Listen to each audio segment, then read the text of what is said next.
Começa agora o Ponto de Pauta, o programa da Sedufisme.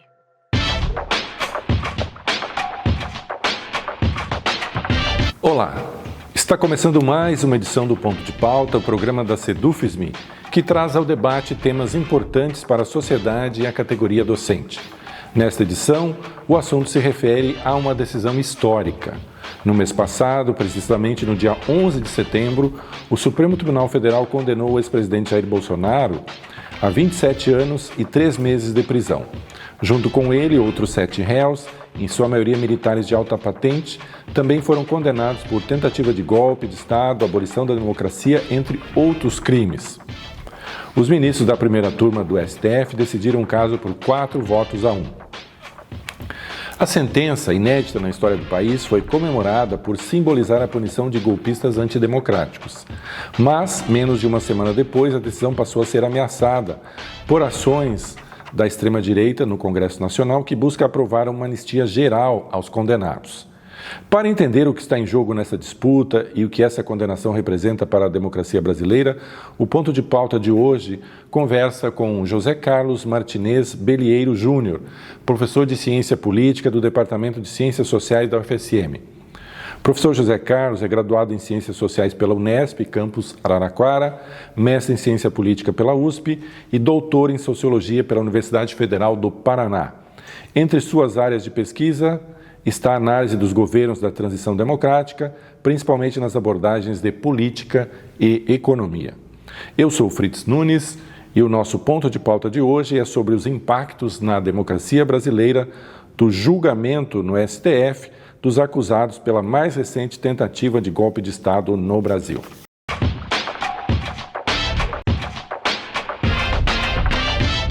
Professor José Carlos, muito obrigado por aceitar nosso convite para o ponto de pauta de hoje. Eu que agradeço o convite, Fritz. Boa tarde a todos, antes de mais nada, e espero contribuir para o debate. Fico muito feliz de estar aqui novamente. Professor, por que essa condenação pode ser classificada como um momento histórico para o Brasil? Quais precedentes essa decisão de condenação rompe? Olha, Fritz, eu acho que é uma boa pergunta, porque todo mundo sabe que no Brasil, né, a gente tem uma história política um pouco, digamos assim, marcada pelo intervencionismo militar na política, né? Houve em 64, mas houve também outros períodos, não vou me estender muito aqui historicamente, né? Mas, se nós pegarmos aqui o período de 64, pós-64, né? De fato, depois da transição, que concluiu a transição e terminou o governo autoritário em 85, de fato não houve, digamos assim, uma condenação jurídica, penal, para certos grupos militares que atuaram no governo, né? Veja o caso, por exemplo, de um país vizinho nosso, da Argentina, que teve um regime autoritário bastante pesado, né, que teve uma repressão muito grande, e logo no início da transição argentina houve uma condenação a esses militares, né? No caso brasileiro, a gente já chama que a transição brasileira foi uma transição por transação, a literatura chama, né? Ou uma transição por pactuação. O que seria isso? Uma transição combinada entre civis e militares. Né? Foi uma transição lenta, começou em 74, foi até 85, e isso, digamos assim, tem um sentimento de que houve alguns excessos de ambas as partes, né? Sobretudo na questão da tortura, das prisões políticas, dos desaparecidos que houve no Brasil e em todos os países da região, todo mundo sabe disso, mas de fato não houve uma penalização. Em 64 era um governo constitucional, todo mundo sabe, era para ter eleições em 65, era para ter, enfim, era um regime que tinha uma Constituição de 46 que foi quebrada. Então, o que aconteceu hoje, a gente pode comparar assim como um tipo de penalização pós-facto, né? Digamos assim, porque nós estamos em 2025, houve de fato, comprovadamente, uma tentativa de uma interrupção do período democrático atual, em função de uma não aceitação de eleição. Então, essa penalidade funciona assim, tanto hoje como no passado, como uma espécie de resgate, né? Do que foi o período de intervenção militar no Brasil. Então, é claro que, na minha opinião, e eu acredito que na opinião de muitas pessoas, não se trata de penalização, de culpabilização, mas apenas de julgar o que é correto, que está dentro da lei. Certo. Professor, podemos dizer que com essa decisão o Brasil começa a enfrentar de forma mais direta a sua herança autoritária, ou ainda estamos presos a essa lógica da impunidade, né, quando se trata de crimes cometidos por essas elites políticas e militares? Olha, eu acredito que sim, porque me parece que essa experiência, esse episódio mostrou que não há mais espaço para o tipo de golpismo militar no Brasil, né? Até porque a sociedade brasileira, também acredito eu que não daria apoio a esse tipo de ação política ou de intervenção militar. Eu acho que seria uma intervenção muito desorientada do ponto de vista do apoio até da sociedade em geral, seja da classe média, da classe alta, dos empresários, o apoio internacional também que não houve. Então eu acredito que, me pareceu que para muitos militares, que inclusive não toparam, né, a iniciativa, está muito claro que esse tipo de perspectiva não é mais possível no Brasil.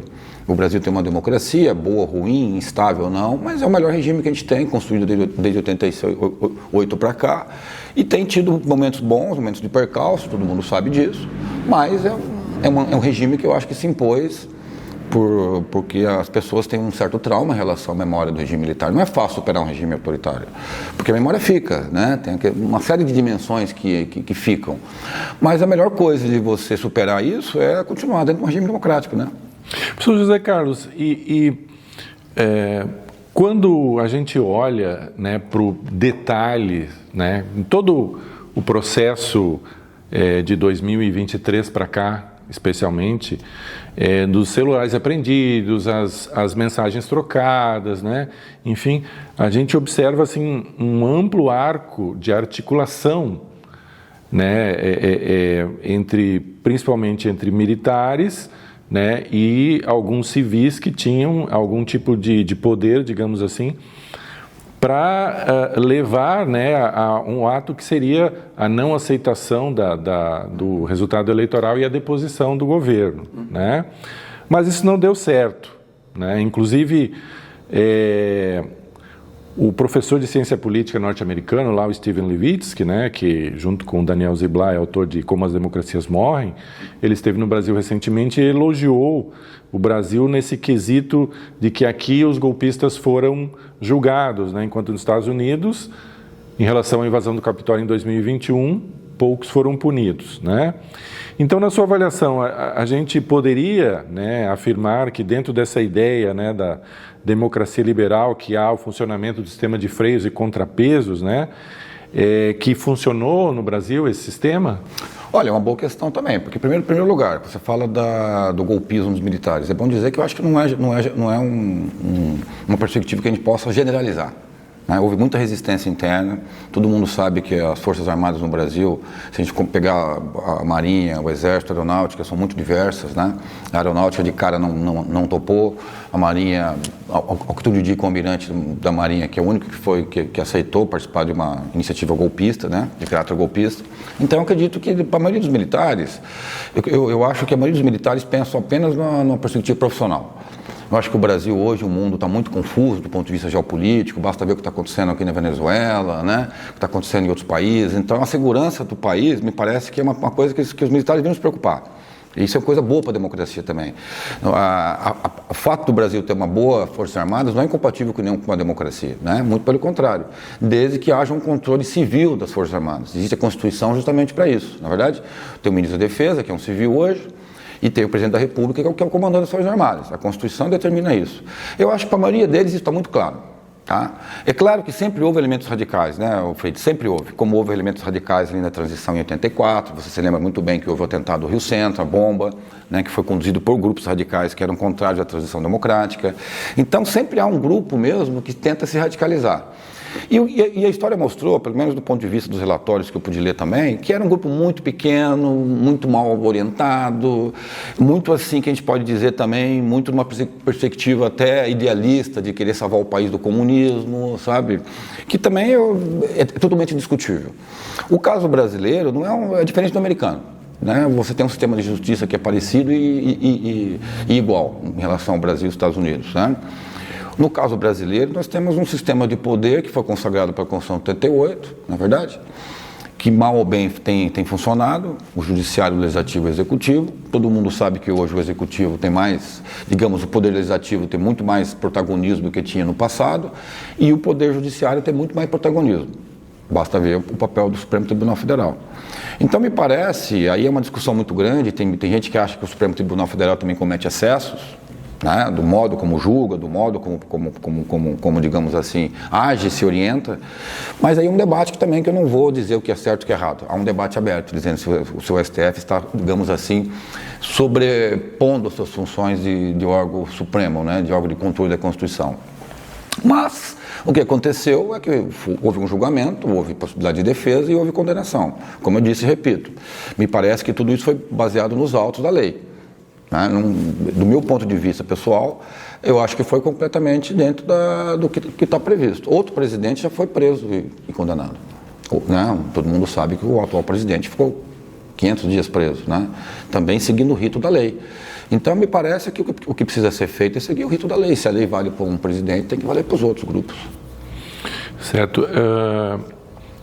Professor, até que ponto, né, na sua avaliação, a população, né, tem clareza em relação à defesa da democracia, né? Até que ponto, digamos assim, as pessoas sairiam às ruas, né, para defender a democracia em situações como essa, assim, né? Nós vimos recentemente que houve manifestações muito grandes, por exemplo, contra a proposta que era de blindagem, né, dos parlamentares, né? Mas será que nós já temos a sociedade como um todo, a sociedade brasileira tem essa maturidade em relação à defesa da democracia na sua avaliação? Olha, claro que eu vou fazer uma avaliação aqui muito subjetiva, né, Fritz? Eu também não vou ficar aqui fazendo pesquisa e citar uma série de literatura sobre isso, que também é um debate na ciência política, né? Sobre o caráter da democracia, se ela é consolidada ou não, e o que depende dessa consolidação. Isso aí eu acho que a gente não vai entrar aqui num debate acadêmico, né? Então eu vou entrar do que eu acho, do que eu acredito. Eu acho que a população está, sim, um pouco mais consciente do que é do valor da democracia. Todo mundo sabe que uma democracia você pode ter autonomia, você tem liberdade, você tem o que a gente pode chamar dos direitos, né? Direitos e liberdades. Então, eu tenho plena convicção que as pessoas sabem que o regime autoritário do passado, ou mais distante, ou do Brasil e de outros países, não condiz com o ideal que a gente está vivendo hoje. Hoje as pessoas querem ser livres, né? Tanto do ponto de vista econômico, sexual, cultural, do trabalho. Nós estamos vendo uma época do século XXI que, de fato, por mais que existe uma crise da democracia, da política, no mundo inteiro está crise, em todos os países existe crise, né?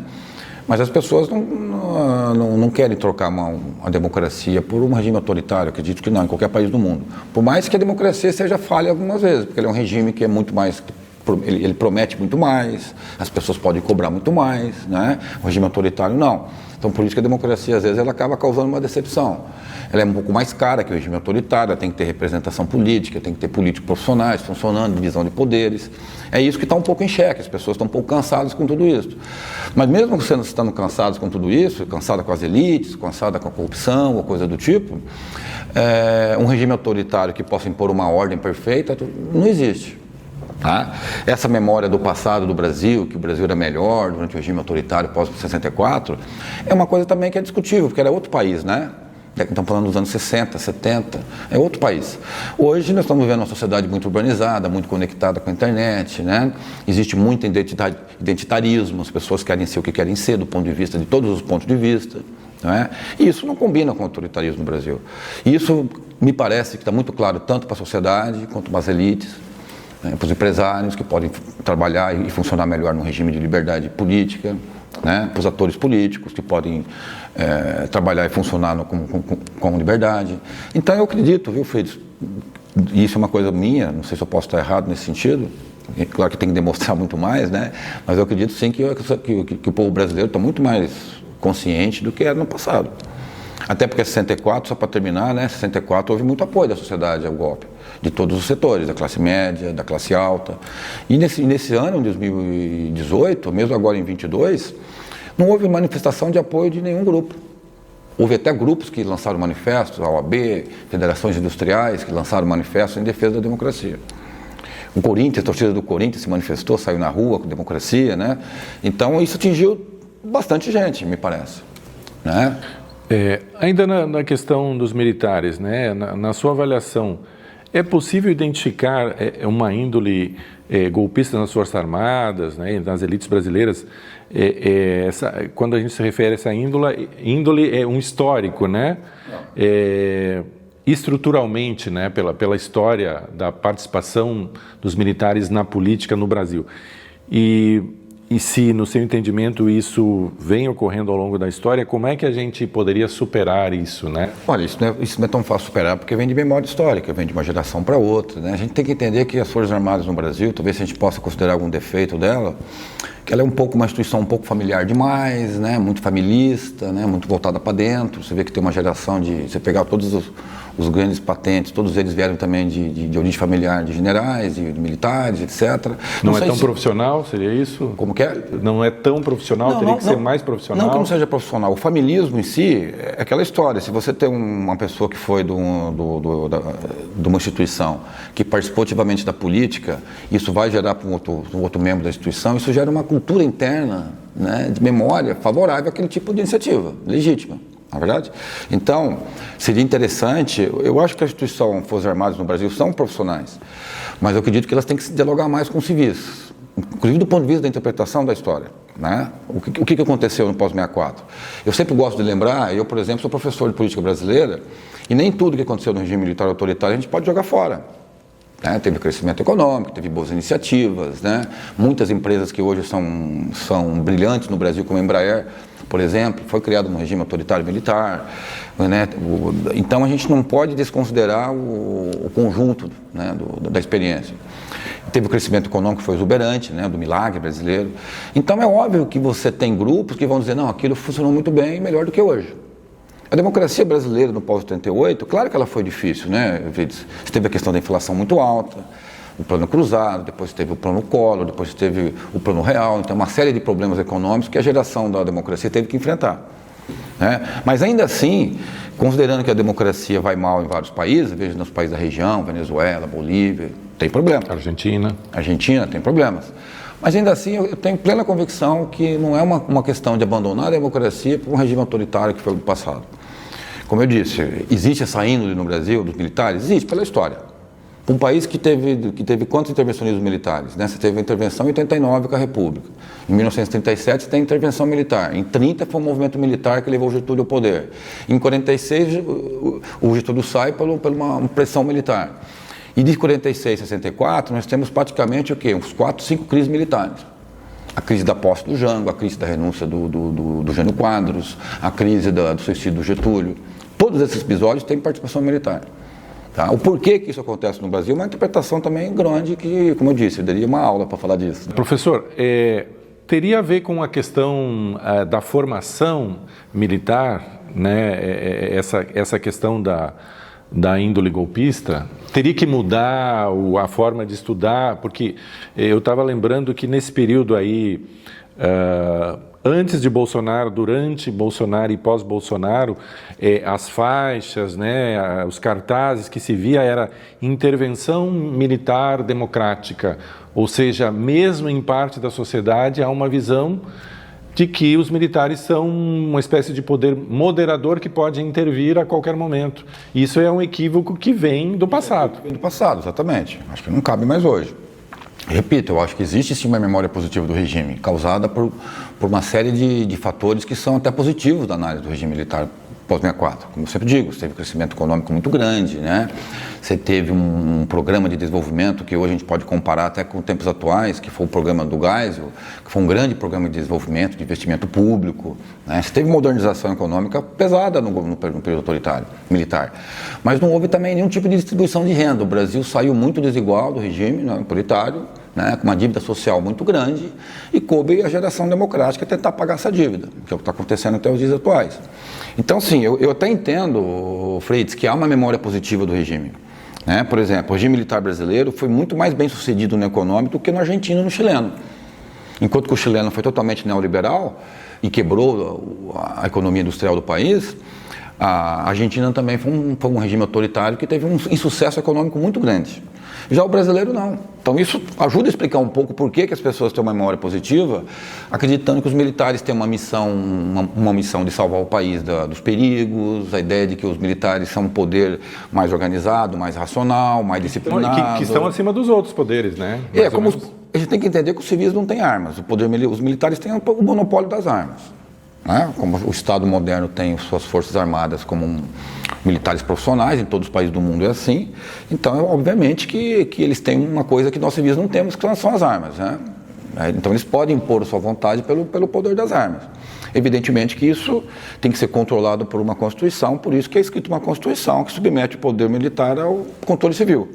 Não é verdade? Então isso é um fato novo no Brasil, é verdade. Por isso que talvez isso seja uma coisa um pouco difícil. É difícil para os militares aceitar um ministro da Defesa Civil? Talvez seja, mas é importante que eles tenham diálogo com o ministro. Inclusive hoje tem um ministro da Defesa Civil. Durante o governo do ex-presidente, não. Ele fez questão de colocar sempre militares no Ministério da Defesa. E colocou militares, inclusive, em outros ministérios. Né? Não sei se é bom isso também. Eu acho que os militares têm o seu papel, como eu disse, importante. Reforço importante no mundo de hoje, sobretudo no mundo complexo que a gente está vivendo. Mas se quiserem fazer política, eu acho que podem fazer política, desde que saiam do quartel, que vão se preparar, vão se criar um partido político. Você me pergunta, por exemplo, se é um problema da formação deles. Um pouco talvez seja.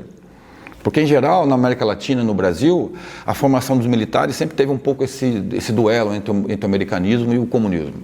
Né? Essa disputa ideológica entre o comunismo e o americanismo. Né? Se você pegar, por exemplo, no passado, não sei se eu estou falando muito agora, o Fritz, mas houve, digamos assim, na década de 30, por exemplo, é bom lembrar que o Luiz Carlos Prestes era um militar. Ele veio dos grupos militares e ele se radicalizou para a esquerda. Então você tinha também grupos dentro das Forças Armadas radicais à esquerda. Agora, professor... Então, não é, digamos, obrigatório dizer que são todos à direita, ou todos americanistas, todos têm como ideologia defender a democracia e o capitalismo americano como modelo. Né? Enquanto que outro grupo defenderia um socialismo, um comunismo. Houve essa disputa. Né? Mas hoje, eu acredito que talvez a grande parte do pensamento militar seja um pensamento mais vinculado a uma ideia de uma democracia, de uma economia de mercado, e, portanto, teria uma rejeição a uma ideia esquerdista. Por isso explicaria um pouco essa desconfiança que há com o Partido dos Trabalhadores, que é o atual governo, ou com o presidente, ou com os movimentos sociais. Né? Essa desconfiança existe. Eu acho que isso também vem do passado. Não é tão fácil você mudar isso também. É uma questão de mentalidade. Né? Então, por isso que eu até acho interessante que os militares tenham um diálogo com nós, professores civis, que venham buscar a universidade, que façam um curso conosco. Eu acho interessante. Porque eu acho que você tem uma outra perspectiva, um outro ponto de vista. E é importante ter um outro ponto de vista. Né? Acredito que ficar preso apenas a uma formação na Academia Militar de Agulhas Negras, que deve ser muito bom. Eu sei que tem muitos militares que estudam fora, que são engenheiros, são médicos, são dentistas. Mas eu ia gostar muito de ver militares historiadores, sociólogos, filósofos, sabe, Fritz? Porque eles possam também ter uma leitura do mundo que talvez a maioria não tem. Né? E isso eu acho que falta, talvez. Né, de ler livros civis, de historiadores, que eles possam confiar. Eles não precisam ler apenas a Biblioteca do Exército. Né? Então eu acho que isso é importante. Informação é tudo, né? Informação no mundo de hoje é tudo, né? Uma informação confiável, de confiança. Isso eu acho que falta. Então, se eu pudesse dar uma crítica construtiva à formação militar, eu acho que se eles pudessem buscar mais a universidade civil, eu acho que seria uma boa iniciativa. Professor José Carlos, as invasões a locais simbólicos da democracia, como o Capitólio nos Estados Unidos, né, em 2021, e as sedes dos três poderes no Brasil em 8 de janeiro de 2023, mostrariam que as democracias liberais, como conhecemos, os seus princípios estão sob ameaça? De que forma se poderia fortalecer o sistema democrático para evitar que novos episódios semelhantes se repitam? Olha, é um episódio triste que aconteceu, né? Eu acho que lembrar isso assim não é tão simples. Eu vi o episódio do 8 de janeiro pela televisão, você deve ter acompanhado ao vivo aquilo. Fiquei desesperado quando eu vi aquilo, né? Não é fácil você ver um país como o Brasil, que tem um patrimônio histórico tão já pequeno comparado com os países, né? Você vê, por exemplo, que existe na França, na Alemanha ou na Rússia, o patrimônio histórico deles é muito maior. E nós temos um patrimônio histórico pequeno, né? Uma cidade que foi desenhada pelo Niemeyer, naquele sonho dele, que é Brasília, eu estou me referindo a Brasília, todos aqueles prédios que estão ali. Então, ver aquilo sendo depredado deu uma tristeza muito grande comigo. Eu acho que você também deve ter sentido isso. Eu imagino que muita gente sentiu. É claro que, do ponto de vista político, simbólico, histórico, o que aconteceu ali foi de fato um marco. Foi uma data que não vai ser nunca mais esquecida. Né? E se você compara isso com os Estados Unidos, fica um pouco mais grave ainda. Porque lá nos Estados Unidos é uma democracia muito antiga, né? Todo mundo sabe, é um país que se tornou independente em 1777 e desde então mantém um sistema político estável, mesmo durante guerras teve eleições, né? Nunca teve interrupção e nunca houve um questionamento do processo eleitoral americano, mesmo sabendo que é um processo questionável também, de voto indireto, isso, aquilo, não é verdade? Que as pessoas têm todo o direito de questionar. Mas você colocar a população raivosa dentro da instituição formal, como você mesmo falou da democracia, que é o parlamento, né? No caso brasileiro, foi nos 3 poderes, foi até pior, né? Porque eles invadiram o Palácio da Alvorada, a sede do Supremo Tribunal Federal e a Câmara dos Deputados, né? Então é claro que aquilo foi muito grave. Como evitar que aquilo aconteça é uma questão que talvez valha $1 milhão, como a gente pode brincar, né? Porque, como eu disse, aquelas pessoas que participaram estão sendo penalizadas, julgadas, umas estão até presas. Tomara que isso funcione como lição. Eu não sei se isso vai acabar daqui 20 ou 30 anos, porque a gente não pode prever o futuro. Imaginar que isso tenha acontecido no domingo no Brasil, né, num domingo pacífico, tranquilo, numa cidade como Brasília, que não tem nenhum muro, que foi pensada para não ter muro mesmo, né? É realmente uma coisa trágica para o Brasil.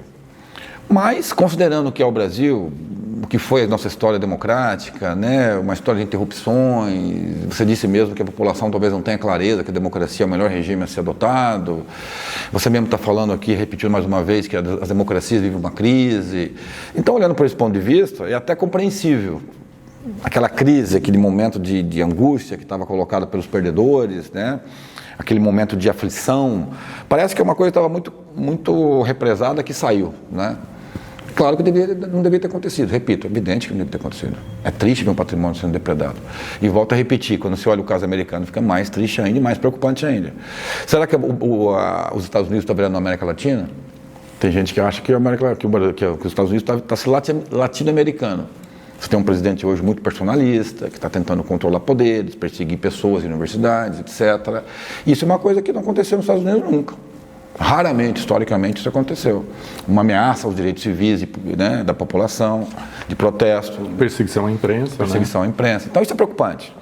Isso é muito preocupante. Agora, não dá para dizer se isso vai acontecer de novo. Tomara que não, mas como aconteceu alguma vez...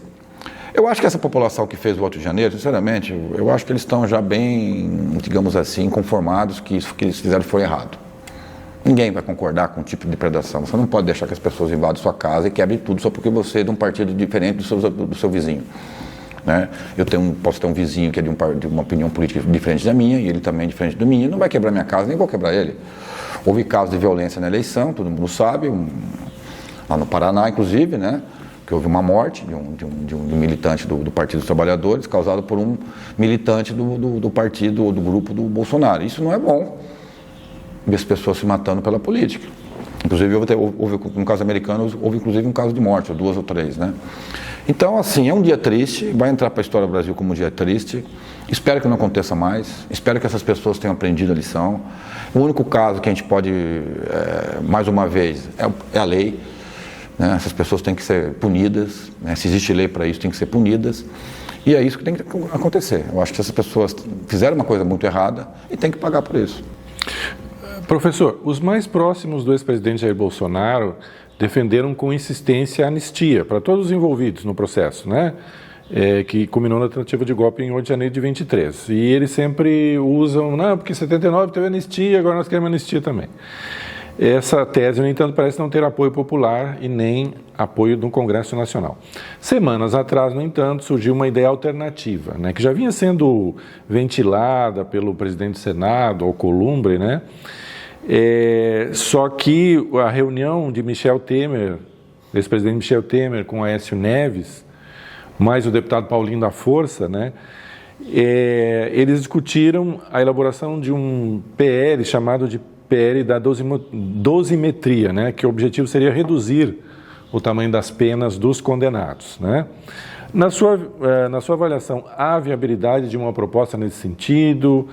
Em caso de concretização, a gente não pode entender também que é uma forma sutil de reduzir o impacto, né, da punibilidade, né, dos envolvidos? Olha, não tenha dúvida que isso também é um motivo de uma controvérsia política atual, né? Você citou, por exemplo, o nome do ex-presidente Temer, do deputado Aécio Neves, que são lideranças importantes de peso. Acredito até que o ex-presidente Temer foi mobilizado para tentar conquistar o apoio ali da Câmara dos Deputados, né? Não sei se vai conseguir também, né? Como você mesmo falou, a anistia não tem apoio popular nem dentro do parlamento para ser aprovada. para ser levada adiante. Essa anistia com certeza ia mirar o ex-presidente Bolsonaro e outros, né? Mas essa não vai acontecer. Me parece que o que vai acontecer com os condenados a gente vai ver depois, né? Se vai ser prisão, etc. A gente não sabe ainda, né? Mas acredito que a anistia não vai acontecer. Eu não sei se a tal da dosimetria, a redução de penas, também pode ocorrer. Tudo depende ali do consenso interno do Congresso, né? Você sabe que isso é muito importante, né? Se há um apoio interno das principais lideranças políticas, isso acontece. Mas não há consenso também lá dentro. Todo mundo sabe que os partidos governistas que estão junto com o governo, não é a maioria, porque a gente sabe que a base parlamentar é bastante variada do atual governo, né? Mas a gente sabe também que a grande maioria dos partidos que estão com o governo não defende a tese da redução de pena, né? A gente escuta falar muitas lideranças, né? Eles também não têm essa concordância. Então eu acho que o Paulinho da Força, o deputado lá de São Paulo, vai ter que fazer muito trabalho político, muito trabalho de convencimento. Claro que tem muita gente querendo fazer isso, porque também é o eleitorado deles, né? É bom dizer. Eu acho que eles também estão sob pressão, porque esse eleitorado bolsonarista, a gente pode chamar assim, está com uma demanda muito grande de resolver esse problema das penas, que é uma crítica, que as penas foram muito exageradas, que o que eles cometeram não foi tão grave assim. E o irônico é que toda essa penalização, né, ela é de uma lei que foi chancelada em 2021 pelo então presidente Jair Bolsonaro, substituindo aquela lei de segurança nacional, né? Pois é, do regime. Ou seja, ele sancionou uma lei que depois veio a ser enquadrada. Pois é, exatamente isso. Então eu acho que as pessoas também têm todo o direito de achar que a pena foi muito grande, foi exagerada. Eu acho que é uma opinião legítima, né? Mas é claro que vai depender da articulação política dentro do Congresso. E é difícil, não é tão fácil, né? Tem certas coisas que a gente vê na televisão e nos jornais que a articulação é mais rápida, porque depende do consenso da liderança. Quando não há consenso entre os líderes das bancadas, isso se torna um pouco mais complicado, né? Porque o líder da bancada tem um peso muito grande. A gente sabe que no Brasil tem muitos partidos, mas as bancadas funcionam meio também como blocos, né? Então há um apoio grande da Câmara Federal, não tenha dúvida. Esse Paulinho da Força é um deputado antigo, tem um certo respeito, né? Então eu acho que ele está ali justamente para tentar parar arestas e tentar conversar com todos os grupos, né? Mas vamos acompanhar. A minha opinião pessoal é que eu acho que é a justiça que tem que definir isso, né? Se nós temos um poder judiciário que também tem capacidade de julgar, que foi o caso do Supremo, naquele momento ele é um poder julgador, né? Os ministros são juízes também. Então se eles julgaram correto aquela pena, não cabe aos deputados, sob pressão política ou de uma base eleitoral, querer reduzir a pena, né? Professor José Carlos, partindo aí para a última questão, eu pedi para o senhor pegar a sua bola de cristal aí para responder essa pergunta. O senhor acredita que o julgamento e a condenação dos responsáveis pela tentativa de golpe pode ter impacto nas eleições de 2026, né? Porque o julgamento e a condenação, eles tendem a enfraquecer a extrema-direita, né? Esse é um aspecto, ou talvez pode fortalecê-la a partir do discurso da perseguição política, né? Olha, Freitas, eu acho que essa não é tão difícil de me responder contigo, de pensar com você aqui não, viu? Já que é a última pergunta, a gente pode conversar um pouco para a gente ir embora depois, né? Não tenha dúvida que a condenação do ex-presidente teve um impacto total no campo direitista, né? Se pegar, por exemplo, a eleição de 22, foi uma eleição bem polarizada, todo mundo sabe. O atual presidente Lula foi eleito com uma margem muito pequena, né? A gente pode dizer que no Brasil você teve dois grandes líderes. Eu tenho um grande líder popular de esquerda e um grande líder popular da direita. Se a gente pensar com um raciocínio lógico e bem fácil, se esse líder popular da direita não está presente, evidentemente que ocupar aquele espaço, ainda mais num contexto que você tem 3 ou 4 postulantes, não é tão simples assim. Quem que ele vai apoiar, quem que ele vai colocar o dedo de ungir com seu candidato oficial do campo da direita, essa é uma questão que está em aberto, né? Porque, mais uma vez, você tem um governador de Minas que tem interesse, você tem um governador do Goiás que tem interesse, já se colocou à disposição, você tem um governador de São Paulo que está sob pressão para assumir um pouco também esse campo, e você tem o governador do Paraná, novamente o governador do Paraná, e até mesmo o governador aqui do estado do Rio Grande do Sul. Então você tem alguns postulantes. Se eles vão conseguir se unir em torno de uma única candidatura, essa me parece a grande questão-chave. Porque do outro lado, a candidatura do atual presidente está definida, né? Tem até pesquisa que saiu agora hoje mesmo, dizendo que ele estaria praticamente reeleito no primeiro turno, né, com todos os possíveis candidatos, incluindo até Ciro Gomes, o Ratinho, mas considerando que o Ratinho ou o Zema sejam candidatos únicos. Então, volto a dizer, tem um impacto total, tem sim, porque de fato você tem um ex-presidente que é uma liderança popular condenado, não vai poder participar da eleição nessa eleição, já foi condenado pelo Tribunal Superior Eleitoral lá atrás, então o papel dele vai ser um pouco secundário, né, Fritz? Porque ele nem pode sair de casa, ele não pode fazer campanha, ele não pode ter ação, ele não está livre para fazer política, né? Ele foi condenado em prisão domiciliar, ele não pode nem fazer política, provavelmente nem para receber as pessoas lá, para fazer o que ele poderia fazer legitimamente se ele tivesse livre, que é fazer política, numa democracia, ele não pode. Foi julgado, condenado, então aí o debate é o seguinte, quem que vai ocupar esse lugar? Então me parece que esse campo da direita hoje está muito preocupado em definir esse nome. Não sei se eles têm esse consenso, porque todos têm projeto político pessoal, todos têm carreira, todos têm sonho de ser presidente. Então, quem que vai abrir mão, né, de ser o candidato próprio? Se houver uma candidatura própria para enfrentar o atual presidente Lula, vai ter muita dificuldade também. Aproveitando já que era a última pergunta. Muita dificuldade, porque tem um voto do Nordeste, dos outros estados, esses candidatos que eu citei, nenhum deles tem uma popularidade muito grande, não é muito conhecido. O mais conhecido é o Bolsonaro, e o mais conhecido é o Lula. Então eu acho que o Zema, o governador de Minas, ou mesmo o Ratinho do Paraná, não são conhecidos no resto do país. Então é uma dificuldade muito grande você capitalizar apoio, né, de ter palanque nos estados. Então o Brasil é um país grande. Então fazer uma eleição presidencial com todas as complexidades que tem de cada estado não é tão simples. Pois é, então agora para encerrar mesmo, falaste das pesquisas recentes aí que mostram, né, na verdade é um conjunto de pesquisas já há alguns meses mostrando uma recuperação, né, na boa avaliação do governo, na popularidade do presidente Lula, e aí isso reflete nas pesquisas eleitorais colocando Lula como favorito, né? Claro que a eleição ainda falta um ano, mas no teu ponto de vista, é um conjunto de fatores, mas essa questão, por exemplo, da condenação, ela tem um peso, a condenação de Bolsonaro e seus apoiadores tem um peso muito grande, ou essa questão, ou essas questões econômicas, né, a melhora na questão econômica e os ataques dos Estados Unidos contra o Brasil, o que será que tem mais peso nesse processo aí? É uma questão interessante. Eu posso falar o seguinte, eu acho que tem uma questão que primeiro, que está muito na moda falar, o conjuntural e o estrutural, né? Primeiro o estrutural. É óbvio que a avaliação do presidente Lula no terceiro mandato não se compara ao que ele tinha no primeiro e segundo mandato. Né? Repito, eu acho que o que explica o presidente atual Lula, do Lula 3, né, tem uma avaliação um pouco mais baixa, em torno de 35, chegou até com uma avaliação ruim, é que de fato o governo nasceu polarizado, né? Metade da população não gosta do atual presidente, esse é o fato, né? Então aquele eleitorado bolsonarista, que vai se alimentar de uma formação muito autônoma, muito própria, né? O governo pode estar bem, mas para ele não está bem.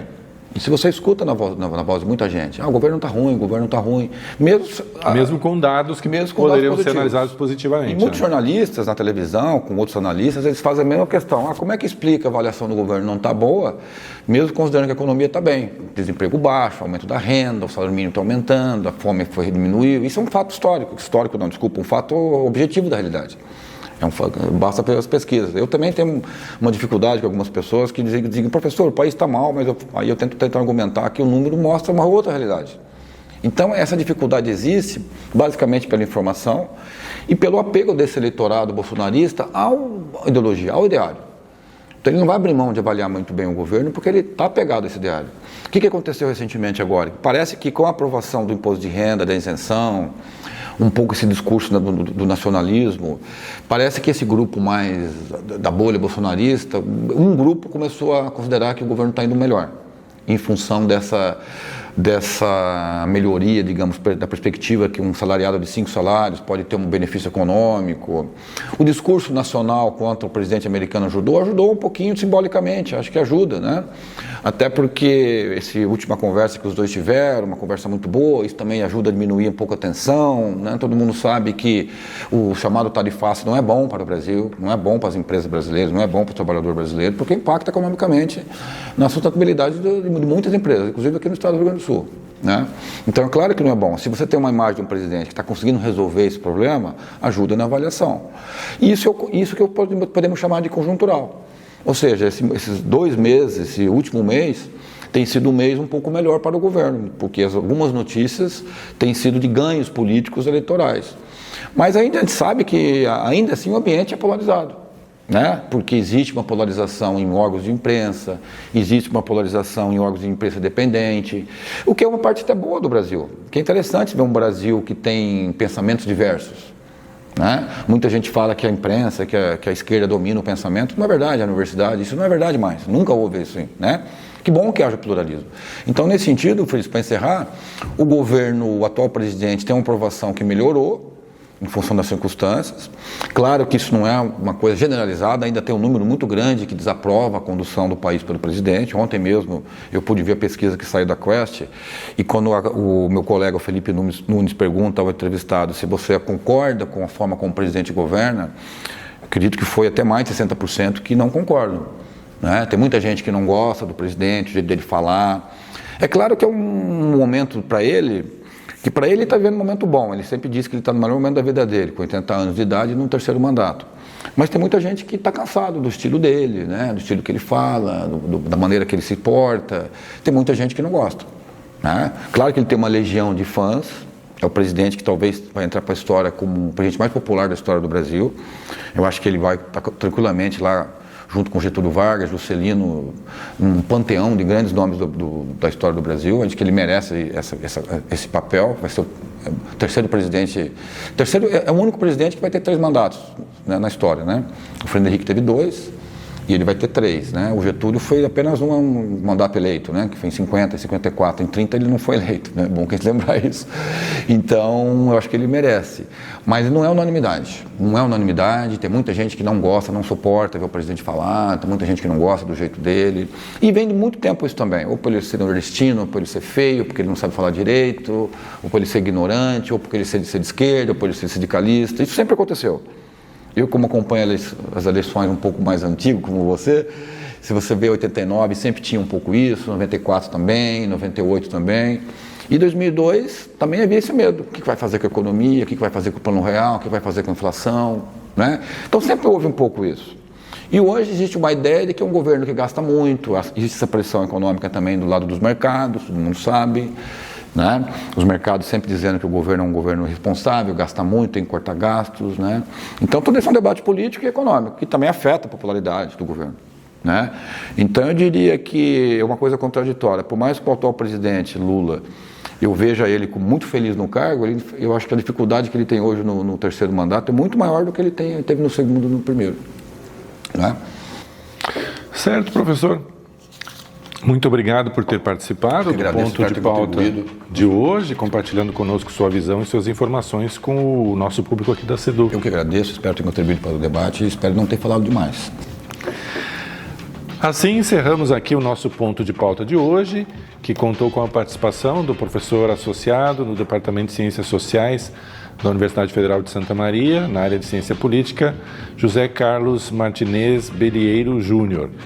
Essa edição do Ponto de Pauta, como de costume, estará disponível em vídeo e podcast nas nossas redes sociais e no nosso site. O endereço do site é sedufisme.org.br. Obrigado pela audiência e até a próxima.